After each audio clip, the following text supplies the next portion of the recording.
Masalan qarang, oddiy ko'pchilik 2 litr suv ichaman deydi. Yana nima yetmaydi menga deydi. Baribir terim quruq deydi. Baribir sochim quruq deydi. Baribir ichim yaxshi kelmaydi deydi. Men shu yerda savol beraman-da, o'sha ichaklardagi axlatni pastga surish uchun suvni o'zi yetarlimi? Yo'q, yetarli emas. Nima uchun endi biz unitazni yuvish uchun bachokdan oqayotgan suvdan tashqari yana yuvuvchi vosita, yo'rshik kerak bo'lsa vantus ishlatamiz, yaxshi ketishi uchun. Nega endi oddiy ichak ishlashi uchun, ya'ni axlat tepadan pastga surilib ichak yaxshi bo'shalishi uchun oddiy suvni o'zi yetarli deb o'ylaydi. Suvni agar haroratiga, suvni hajmiga, suvni tarkibiga biz qiziqmasak, baribir ham o'sha ichaklaringiz oddiy suv bilan ham ichgan vaqtingiz ishlaydi, ichmagan vaqtingiz ishlamaydi. Bu suv haqida bitta narsa. Ikkinchisi, nimaga teri quruq? Nimaga soch quruq? Nima uchun shuncha suv ichsam ham tovonlarim yoriladi, labim yoriladi dedi.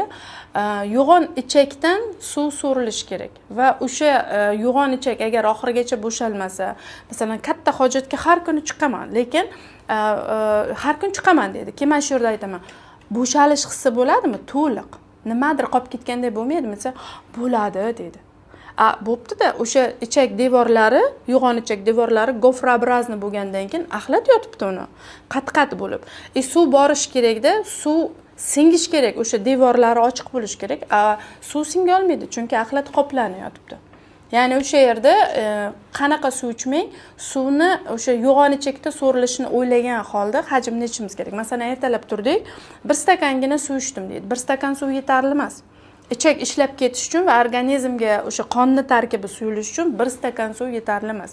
Birinchi stakan suv bizga oshqozonni o'ziga kerak bo'ladi. Желудочный sokka, oshqozon o'zining namligiga. Ikkinchi stakan suv ingichka ichakni devorlaridagi yotgan axlat yig'malarini pastga suradi va ingichka ichak o'ziga kerakli namlikni oladi. Uchinchi stakan suv ingichka ichakni tagidan boradida yo'g'on ichakka o'tish arafasida bo'ladi. Va 4-chi o'sha stakan suv agar eksperimentni ilmiy darajada tasdiqlanganini bilmoqchi bo'lsak, Yaponiyada shunaqa bir test o'tkazishgan. 300 ta odamni bitta katta stadionga qo'yishgan va ularga 1 stakan suv solib berishgan. 1 stakan suv solib bersa, hamma o'tirarmish, ertalab bo'lgan bu. Ikkinchi stakan suvni kelib yana kullerdan olib, yana o'tirib ichyapti. Yana o'tiribdi. 3-chi stakan suvda kimdir joyidan turib hojatxona tarafga ketishni boshlaydi.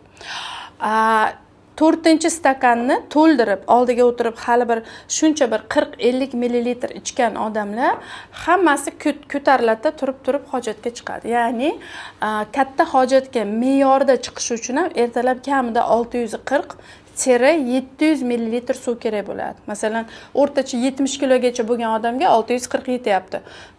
O'rtacha 90 kilodan bo'lgan odamlarga, meni o'zimning tajribam shuni ko'rsatyapti, ularga 800-850 millilitr suv kerak. Odam qancha katta bo'lsa, shuncha uni ichki a'zolari ham shunaqa kattalikda bo'ladi. Uni ichagi ham shunga yarasha katta bo'ladi va o'sha suvlar borish kerakda, o'sha yo'g'on ichakdagi axlatni pastga surib yuborishga yordam berish kerak. O'sha ichak devorlarini yana keyin so'rilish kerak.